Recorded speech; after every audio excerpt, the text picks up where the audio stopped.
प्रभु यीशु मसीह के नाम में आप सबको शालोम। नीति वचन उसका दूसरा अध्याय शुरू के कुछ वचनों को हम पढ़ेंगे। हे मेरे पुत्र, यदि तू मेरे वचनों को ग्रहण करे और मेरी आज्ञाओं को अपने हृदय में रख छोड़े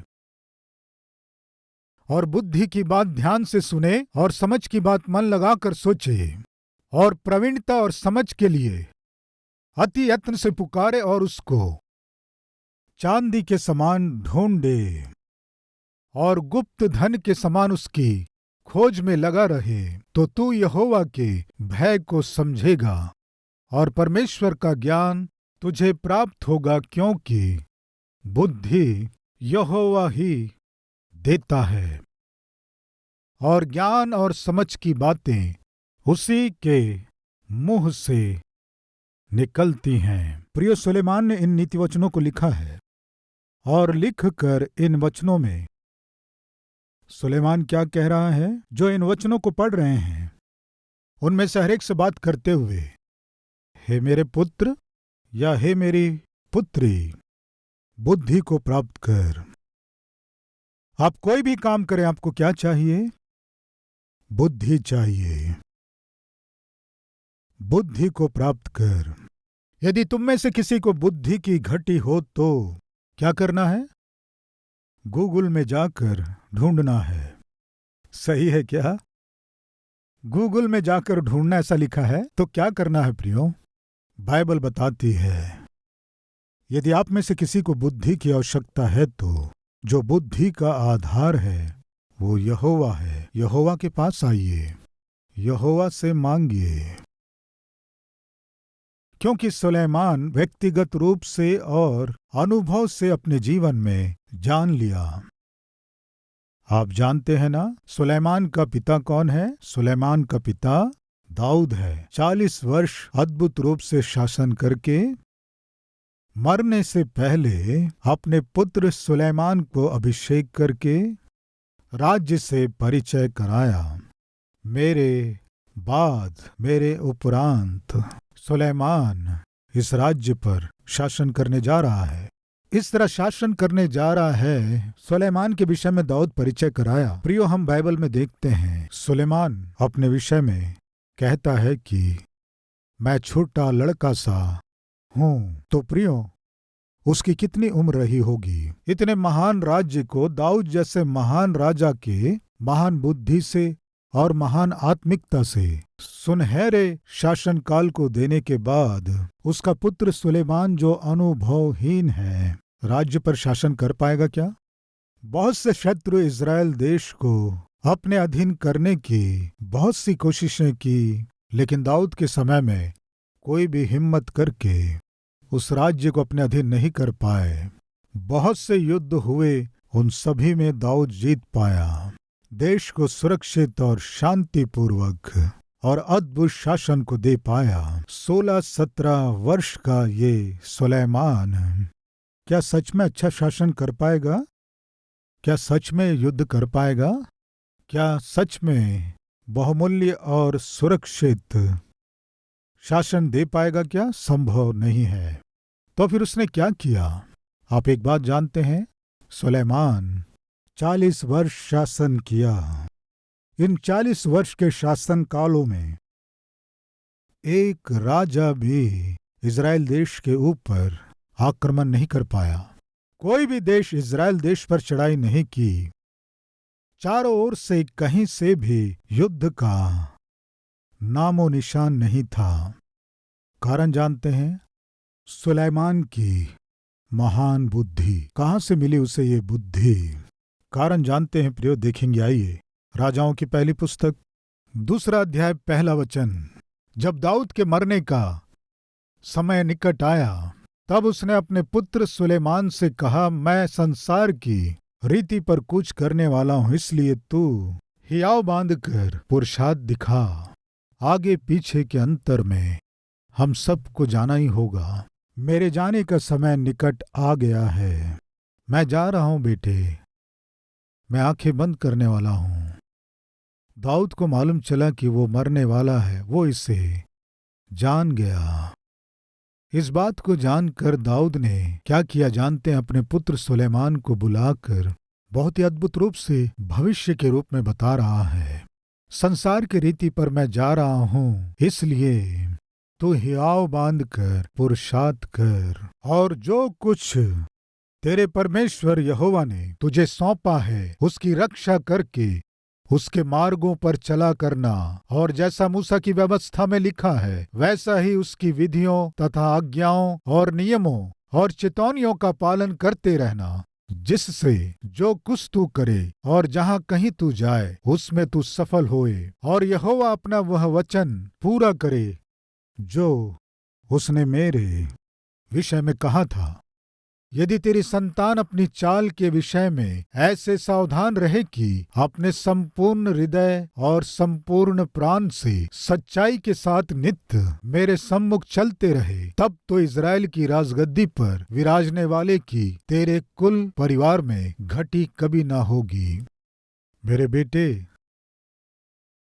तुम जिस काम को भी प्रारंभ करो उसमें यदि तुम्हें सफलता पाना है तो तुम्हें एक फार्मूला बताता हूं। क्या है पिताजी? परमेश्वर की आज्ञा का पालन करना, परमेश्वर ने जो कहा उसे करना। यदि तुम परमेश्वर की आज्ञा नहीं मानोगे, परमेश्वर के आज्ञा के विरोध में काम करोगे, तो जो तुम करना चाहोगे उसे नहीं कर पाओगे, जिसे हासिल करना चाहते हो उसे नहीं कर पाओगे। तुम्हारे जीवन में सफलता पाना है तो एक ही फार्मूला है। वो क्या है? परमेश्वर तुमसे जो कुछ कहे उसे करना। प्रिय भाइयों और बहनों, परिवार को बनाने में सफलता पाना है यदि आप आशा कर रहे हैं तो वचन को महत्व दीजिए। आप नौकरी कर रहे हैं, उस नौकरी में आपको सफलता पाना है तो वचन को महत्व दीजिए। व्यापार में सफलता पाना हो या पढ़ाई में सफलता पाना हो तो आपको क्या चाहिए जानते हैं? यहोवा का भय मानना बुद्धि का प्रारंभ है, इस तरह लिखा है। तुम में यदि किसी को बुद्धि की घटी है तो उसे परमेश्वर से मांगना है। मेरे बेटे, तुम बुद्धिमानी के साथ, ज्ञान के साथ व्यवहार कर सको, परमेश्वर की आज्ञा के अधीन रहना। यही बातें दाऊद ने बताया। उसके बाद क्या हुआ? 3 अध्याय पढ़ रहा हूं, 5वां वचन।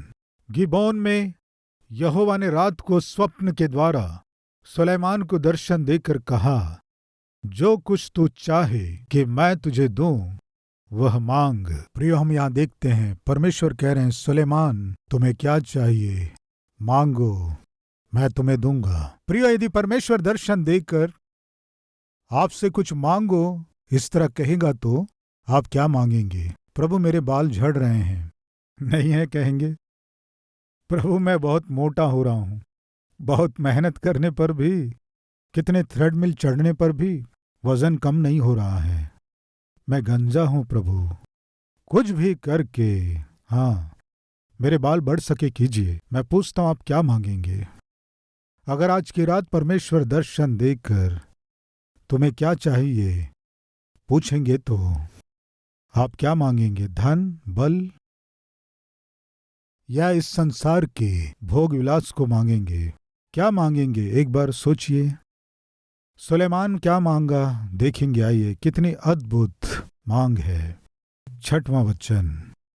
सुलेमान ने कहा, तू अपने दास मेरे पिता दाऊद पर बड़ी करुणा करता रहा, क्योंकि वह अपने को तेरे सम्मुख जानकर तेरे साथ सच्चाई और धर्म और मन की सिधाई से चलता रहा, और तूने यहाँ तक उस पर करुणा की थी कि उसे उसकी गद्दी पर विराजने वाला एक पुत्र दिया है, जैसा कि आज वर्तमान है। और अब हे मेरे परमेश्वर यहोवा, तूने अपने दास को मेरे पिता दाऊद के स्थान पर राजा किया है, परंतु मैं छोटा लड़का सा हूँ, जो भीतर बाहर आना जाना नहीं जानता।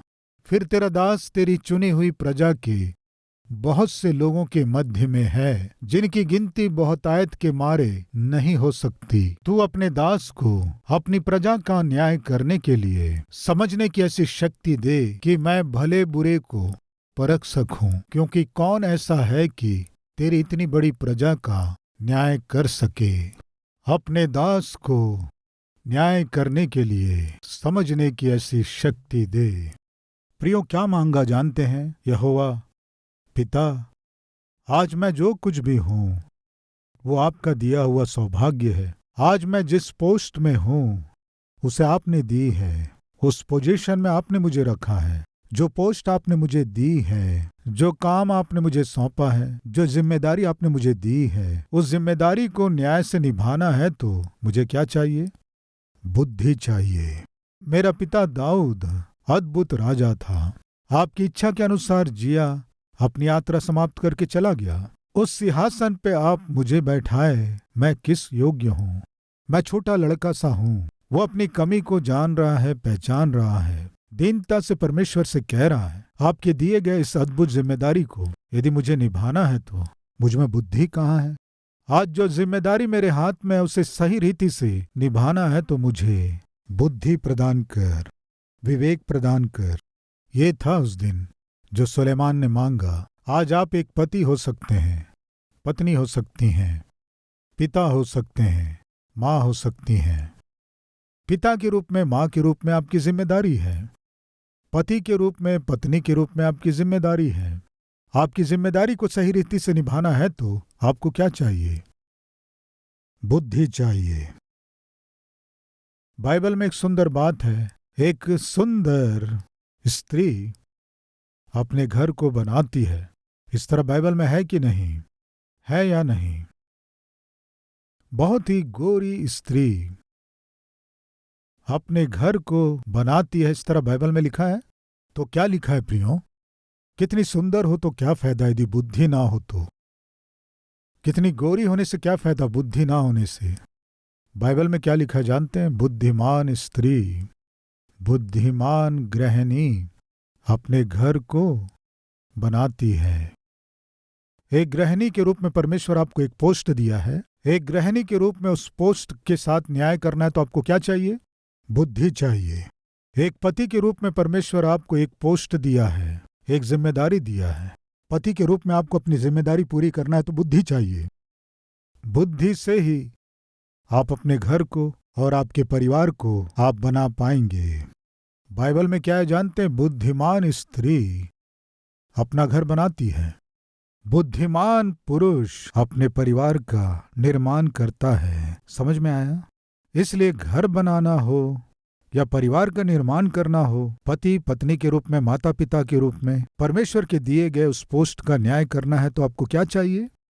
बुद्धि चाहिए। मैं पूछता हूं, कभी भी परमेश्वर के पास आकर, प्रभु नई शादी हुई है, मैं अभी एक गृहिणी हूं, मुझे अपने घर को कैसे बनाना नहीं जानती, मैं एक पति हूं, पति की जिम्मेदारियों को कैसे निभाना मैं नहीं जानता, मैं एक सास हूं, सास के रूप में मुझे अपने बहू के साथ कैसा व्यवहार करना नहीं जानती।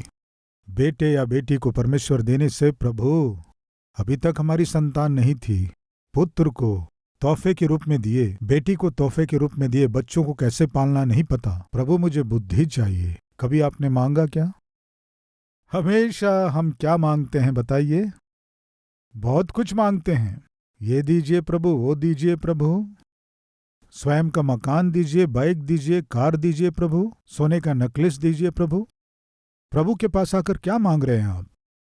आप हमेशा वस्तुओं को मांगते हैं क्या? वाहनों को ही मांगते रहते हैं क्या? मकान मांगते हैं क्या? वस्त्रों को मांगते हैं क्या? लेकिन आप बुद्धि कब मांगेंगे? एक बार सोचिए, सुलेमान बालक ही था लेकिन वो बहुत बुद्धिमान था। परमेश्वर से कुछ नहीं मांगा, पर क्या मांगा? इतने बड़े राज्य को मुझे दिए है ना, इसे सही रीति से चलाना है तो मुझे बुद्धि की आवश्यकता है ना। प्रभु मुझे बुद्धि दीजिए। इस प्रार्थना को सुनकर परमेश्वर आश्चर्यचकित हुआ। क्या कहा देखेंगे, आइए 10वें वचन से। इस बात से प्रभु बहुत प्रसन्न हुआ कि सुलेमान ने ऐसा वरदान मांगा है। तब परमेश्वर ने उससे कहा, इसलिए कि तूने यह वरदान मांगा है और ना तो दीर्घायु और ना धन और ना अपने शत्रु का नाश मांगा है, परंतु समझने के, विवेक का वरदान मांगा है। इसलिए सुन, मैं तेरे वचन के अनुसार करता हूँ। तुझे बुद्धि और विवेक से भरा मन देता हूँ, यहाँ तक कि तेरे समान ना तो तुझसे पहले कोई कभी हुआ और ना बाद में कोई कभी होगा। फिर जो तूने नहीं मांगा, अर्थात धन और महिमा, वह भी मैं तुझे यहाँ तक देता हूँ कि तेरे जीवन भर कोई राजा तेरे तुल्य न होगा। प्रियो, बहुत बुद्धिमानी से काम किया ना? क्या किया?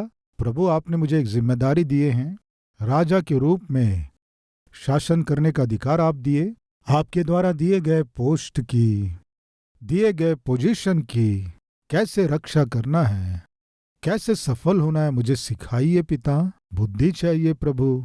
मांगा प्रियो। परमेश्वर क्या किया? अद्भुत काम किया। प्रियो, एक दिन एक राजा जंगल में शिकार करने गया। अचानक एक सिंह हमला कर दिया। सामान्यतः सैनिक उसके साथ रहते हैं, लेकिन शिकार करते हुए स्पीड से इधर उधर जाने के कारण पीछे की सेना जान नहीं पाई, उसके साथ नहीं जा पाए। और उस समय राजा अकेला था। एक हिरन का शिकार करते समय अचानक शेर आ गया। राजा का काम हो जाना था, लेकिन उसी समय एक जवान लड़का उसी जंगल में शिकार करने आया था। एकदम से उस सिंह को गोली मार दिया। राजा मरने से बच गया। राजा बहुत खुश हुआ और उस लड़के को अपने भवन में आने का निमंत्रण दिया। जिसने मेरी जान बचाई है, उसे मैं कुछ भी दूं वो कम है सोचकर उस जवान से एक प्रश्न किया, तुम्हें क्या चाहिए बताओ, मैं तुम्हें उसे दूंगा। इस तरह कहा। तब उस जवान ने कहा, राजा, मेरी बहुत बड़ी इच्छाएं नहीं है राजा। मेरी एक इच्छा है, उसे आप ना कहे बिना पूरी करेंगे, मैं विश्वास करता हूं। ठीक है, बताओ तुम्हें क्या चाहिए? आधा राज्य चाहिए भी तो दे दूंगा। नहीं राजा, आधा राज्य नहीं चाहिए। तो क्या चाहिए? आप मेरे घर आकर भोजन कीजिए, मैं यही चाहता हूं। इससे अधिक मुझे कुछ नहीं चाहिए। कृपया मेरे घर आकर आप भोजन कीजिए, काफी है। राजा को कुछ समझ में नहीं आया। आधा राज्य मांगेगा, मैं सोचा। चांदी सोना मांगेगा, सोचा। क्या बात है, मेरे घर आकर भोजन कीजिए कह रहा है। ठीक है, आधा राज्य देने से अच्छा है कि मैं उसके घर में भोजन करूं, यही आसान है। ठीक है, मैं आऊंगा, तुम्हारे घर आकर भोजन करूंगा, तुम्हारी इच्छा पूरी करूंगा। ये कहकर उसे भेज दिया। मंत्री से कहा, मैं उसके घर भोजन के लिए जाने वाला हूं, सारा प्रबंध करो। मंत्री से कहा। मंत्री को उसका एड्रेस लेकर बहुत दूर जाना पड़ा। वो एक गांव था, रास्ता ठीक नहीं था, वो एक सकरा मार्ग था, वो एक झोपड़ी में रहता था। अभी राजा आकर उस झोपड़ी में भोजन कर सकता है क्या? कर पाएगा प्रियो? नहीं कर पाएगा। राजा जिस रथ में जाएगा, क्या उस रास्ते से जा पाएगा? नहीं जा पाएगा। अभी मंत्री ने क्या किया? राजा उसके घर में भोजन करने जा सके, सबसे पहले तुम रास्ता बनाओ कहकर रोड बनवाया। इस झोपड़ी में आकर राजा कैसे भोजन करेंगे, ये सोचकर राजा के भोजन के लिए राजा के पैलेस जैसा एक मकान उसने बनवाया। राजा जो भोजन करता है वो रानी ही बनाती है। रानी के हाथों से बनाया हुआ भोजन ही राजा खाता है, किसी और के हाथ का नहीं खाता है। अभी रानी को लाकर इसके घर में भोजन बनवाना है, ऐसे नहीं कर सकते। और राजा भोजन करने के बाद एक सुंदर वाटिका में विश्राम करना उनकी आदत है। उसके घर के पास ही सुंदर बगीचा विश्राम करने के लिए तैयार करवाया। रानी जी को लाकर इसके घर में भोजन बनवाना ये सही नहीं है। रानी के जैसा भोजन कौन बना सकता है? राजा की बेटी, केवल वही बना सकती है। अच्छा जी, ये तो बहुत चालाक निकला, ये सामान्य व्यक्ति नहीं है। राजा के पास जाकर, राजा, जिस जवान ने आपकी जान बचाई ना, आप उसके बारे में क्या सोचते हैं? वो सिंह को मारना जानता है, लेकिन राजा से क्या मांगना है नहीं जानता है। वो इतना मूर्ख है। राजा बहुत अच्छे हैं, वो मूर्ख नहीं है। तो फिर वो आपकी बेटी के ऊपर आंख लगाया। क्या? वो आपकी बेटी के ऊपर ही आंख लगाया है? क्या कह रहे हो तुम? अभी आपको जाकर भोजन करना है तो या तो आपकी पत्नी को भोजन बनाना होगा या आपकी बेटी को भोजन बनाना होगा। आपकी पत्नी आके क्या बनाएगी? आपकी बेटी का उससे शादी कराएंगे तो वो बनाएगी, ये उसका प्लान है।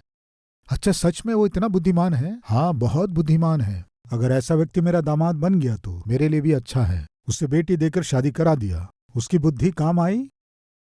क्या समझ में आया बताइए? वो क्या मांगा? आप मेरे घर आकर भोजन कीजिए। वो बहुत सामान्य लगा, लेकिन उसके पीछे वो राजा ही मेरे घर भोजन के लिए आए तो और क्या चाहिए मुझे? मेरा प्रभु यीशु मसीह आपके घर आने से इससे अधिक आपको क्या चाहिए बताइए? हमें मांगना नहीं आता है, पाना नहीं आता है। बेकार की चीजों को मांगते रहते हैं। सुलेमान बुद्धि को मांग रहा है। परमेश्वर उसके मांग को सुनकर प्रसन्न हुआ। कहा, तुम जो मांग रहे हो दूंगा। इससे पहले या इसके बाद इस धरती में तुम्हारे जैसा और कोई नहीं होगा। अद्भुत प्रतिज्ञा परमेश्वर ने किया और उसे पूरा किया। इस धरती में सुलेमान जैसा राजा आज तक नहीं हुआ। महान ज्ञानी। सुलेमान के बुद्धि के विषय में सुनकर शीबा देश की रानी अपने देश को छोड़कर लंबी यात्रा करके सुलेमान का दर्शन की। ये बाइबल में लिखा नहीं गया है, लेकिन फिर भी बहुत से प्राचीन पुस्तकों में क्या लिखा है जानते हैं? शीबा देश की रानी सुलेमान के बुद्धि को परखने के लिए आई। आते समय अपने साथ 2 फूलों के गुलदस्तों को लाई। ऐसे गुलदस्तों को लेकर आई। राजा के पैलेस में थोड़ी दूर 2 कुर्सियों के ऊपर उन गुलदस्तों को रखी। राजा सुलेमान, आप बहुत बुद्धिमान हो, इस तरह मुझे बहुत से लोगों ने बताया। उस बुद्धि को परखने के लिए मैं आई हूं। तुम्हारी परीक्षा लेना चाहती हूं। क्या है परीक्षा? वो देखो, 2 फूलों के गुलदस्ते लाई हूं। एक गुलदस्ता यहां रखवाई और एक यहां रखवाई। तुम्हें सिंहासन पर ही बैठे रहना है। इन गुलदस्तों में एक असली फूलों का गुलदस्ता है और एक प्लास्टिक फूलों का गुलदस्ता है। तुम स्पर्श किए बिना कौन सा असली है बताना है। उसके अनुसार मैं तुम्हें बुद्धिमान मानूंगी। ये थी परीक्षा। सुलेमान ने कहा, वहां कौन है? सैनिक आए। हमारे वाटिका में जाकर कुछ तितलियां होंगी, उन्हें लेकर आओ। इस तरह कहा। वे जाकर तितलियों को लेकर आए। उसने कहा, इन्हें छोड़ो। जैसे ही तितलियों को छोड़े, वे तितलियां उड़ते उड़ते उड़ते, मैं पूछता हूं, किस फूल के ऊपर आकर बैठे होंगे? प्लास्टिक फूलों के ऊपर तितलियां बैठेंगी क्या? जो फूल खुशबू देते हैं उन्हीं पर तितलियां आकर बैठती हैं। फूलों के पास वो गया नहीं, छुआ नहीं। वो सारी तितलियां जाकर असली फूलों के ऊपर बैठ गई। वो आश्चर्यचकित हुई। सुलेमान उठा नहीं, उन्हें टच भी नहीं किया। असली फूल कौन से हैं बता दिया। ये बुद्धि उसे कहां से मिली? वहां से उसे ये बुद्धि मिली। महान बुद्धि को पाया इसीलिए। प्रिय भाइयों बहनों जवान बच्चों सुनो, सुलेमान कह रहा है तुम्हारे जीवन में यदि कुछ चाहिए तो वो है बुद्धि। उसे ढूंढो। जैसे चांदी सोने को ढूंढते हो वैसे बुद्धि को ढूंढो। फिर से कह रहा हूं, पढ़ाई करने वाले विद्यार्थी सफलता पाना है तो क्या चाहिए? बुद्धि चाहिए। एक गृहिणी को अपना घर बनाना है तो बुद्धि चाहिए। एक कर्मचारी को नौकरी करना है तो उसे क्या चाहिए? बुद्धि चाहिए। एक साइंटिस्ट को यदि कोई आविष्कार करना है तो उसे क्या चाहिए? उसे बुद्धि चाहिए। एक व्यापारी को लाभ कमाना है तो उसे क्या चाहिए? उसका जो प्रतियोगी है उससे बढ़कर अधिक बुद्धि की आवश्यकता है। आज हमें जो चाहिए वो वास्तव में धन संपत्ति नहीं है प्रियो। बताइए क्या है? बुद्धि चाहिए।